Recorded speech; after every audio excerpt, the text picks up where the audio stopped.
भाई भी धन्यवाद करता जी बाजार मैं धन्यवाद करते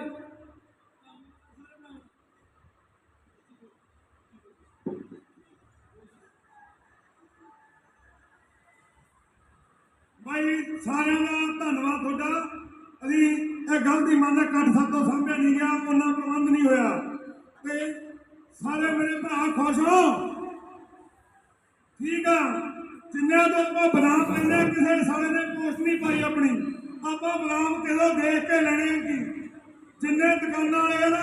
इन्हों का बाईकाट करना अपनी किसी ने पोस्ट नहीं पाई चाहे मारना हो चाहे जगना वाले हो जोड़ा बंद ने साढ़े नाम करा वो तो बदाम लवेंगे नहीं जोड़ा उन्होंने जाना नहीं दुकान से आप किसी ने जोड़ा बंदा साढ़े हक च नहीं अभी वो हक नहीं हाँ जी भाई दविंदर ट्रॉफी वाले का धन्यवाद आ जिन्हें सपोर्ट की सानू